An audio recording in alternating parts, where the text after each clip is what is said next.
Assalamualaikum warahmatullahi taala wabarakatuh. Selamat sejahtera. Tuan-tuan, tolong share, tolong like, tolong subscribe.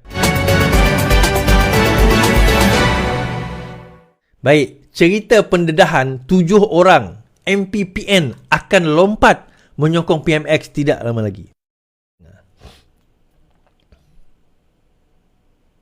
Nombor 1. Isytihar secara terbuka. Oh, okey. Yang lain secara sembunyi-sembunyi. Sembunyi-sembunyi. Tubuhnya pasalah daripada berasal daripada UMNO. Tubuhnya bersatu pun daripada UMNO. Jadi itu bukan isunya. Isunya adalah prinsip perjuangan berdasarkan kepada rakyat. Bisa parti yang mana yang terus dia boleh teruskan perjuangan cara mereka. Cara saya. Okay. Saya harap dengan saya punya langkah ini membuka hati pucuk pimpinan PN untuk berunding.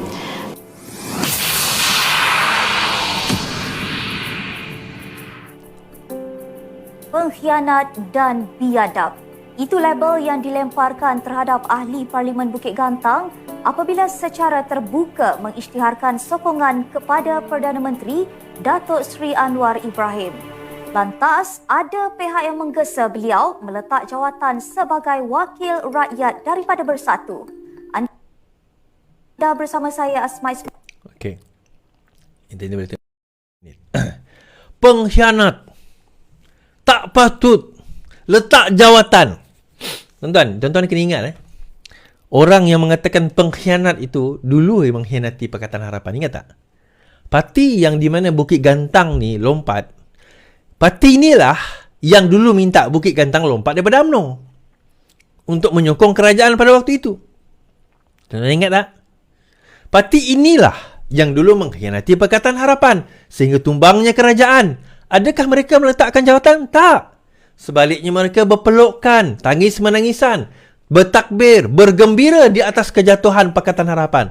Pengkhianat akan dikhianati. So akhirnya hari ini didedahkan oleh ahli Parlimen Bukit Gantang, betul tak betul kita dengar bahawa 7 orang lagi, 7-8 orang lagi akan ahli Parlimen akan menyokong PMX. 7-8 lagi ahli Parlimen PN akan sokong PM MP Bukit Gantang. Beberapa lagi ahli Parlimen Perikatan Nasional bakal mengumumkan sokongan secara terbuka terhadap pemimpin Perdana Menteri Datuk Seri Anwar Ibrahim. Perkara itu didedahkan ahli Parlimen Bukit Gantang dalam satu sidang akhbar di kediamannya pada hari ini. Beliau mendakwa 7 hingga 8 orang ahli Parlimen berkenaan akan membuat kenyataan mengenai perkara tersebut dalam masa terdekat. Ditanya sama ada mereka terdiri daripada Bersatu ataupun PAS, beliau hanya minta menunggu pengumuman daripada individu tersebut. Ada beberapa negeri, semua dari kawasan Melayu. Ada yang berhubung dengan saya, ada berhubung dengan orang lain katanya. Sebelum ini, Syed Abdul Hussein berkata, pertanyaan di PMQ, Dewan Rakyat mengumumkan sokongan kepada Anwar. 4 yang lain ialah Datuk Iskandar, Kuala Kangsar, Labuan, Gua Musang dan Jeli. Saya komen macam ni.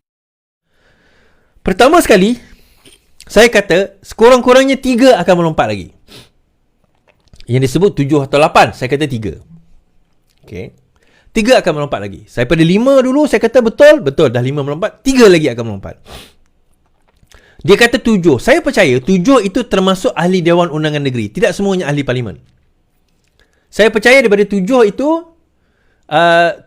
bukan semua ahli Parlimen. Ada kemungkinan ahli Dewan Undangan Negeri sebagaimana yang disebut oleh Arafat berlaku di Perak.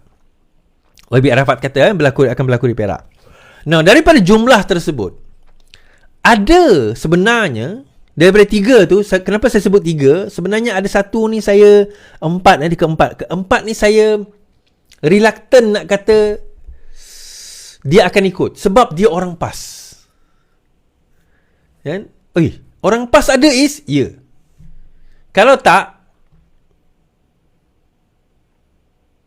ini tak akan keluar tuan. Jangan lupa bai'ah. PAS beri amaran pecat wakil rakyat sokong PM.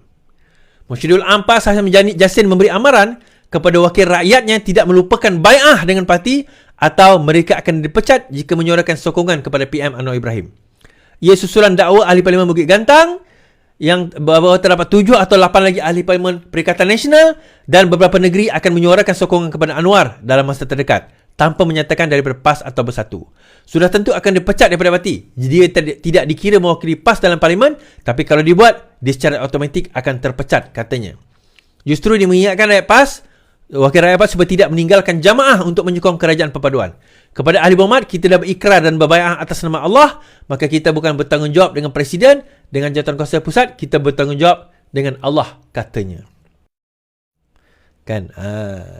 Pada masa ini, ingat Tuhan Dia macam ni tuan-tuan. Saya kata tadi, sebenarnya, daripada hari itu lagi, terdapat 2 camp di dalam PAS. Dan ada satu camp yang sekarang ini, yang sebelum ini, dah pun mengadakan rundingan dengan wakil daripada UMNO.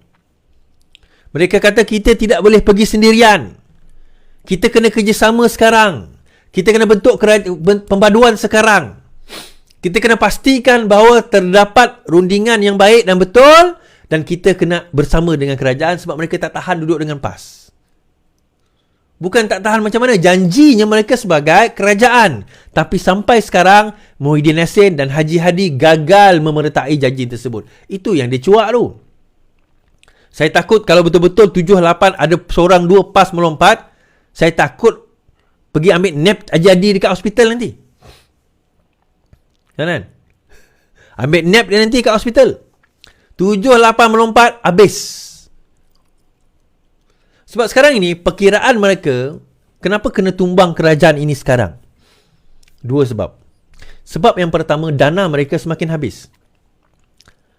Dia ada hanya sampai tahun depan, maksimum dana dia akan pergi. That's it. Maksimum dana tahun depan, kalau sekiranya dana Bersatu tidak dinyah bekukan, tahun depan dia orang habis punca. Itu yang pertama. Yang kedua, selepas ini, Pakatan Harapan dan Barisan Nasional akan menjadi semakin kuat. Musuh kepada UMNO ataupun Bersatu adalah UMNO. Musuh kepada PAS adalah Pakatan Harapan. Kalau kedua-duanya ini menjadi kuat kerana mereka menjadi kerajaan dan mereka semakin melemah, ada peluang sebenarnya untuk menang negeri seperti Kedah. Ada peluang untuk menang ke negeri seperti Terengganu. Malah Perlis. Kelantan tu mungkin sukar sikit lah. Tapi 3 negeri ni ada peluang untuk menang. Kalau sekiranya kerajaan pandai menggunakan atau tahu menggunakan kaedah dan cara yang betul untuk memenangi hati rakyat di ketiga-tiga negeri tersebut. So ini yang mereka takutkan sebenarnya. Dan inilah yang akan membawa kepada kehancuran PAS. Kehancuran Bersatu. Saya kata Bersatu tak lama lagi gone lah. Berkubur dah. Tetapi UMNO, dia kena tengok PRU 16 nanti dia berkawan dengan siapa. Okey.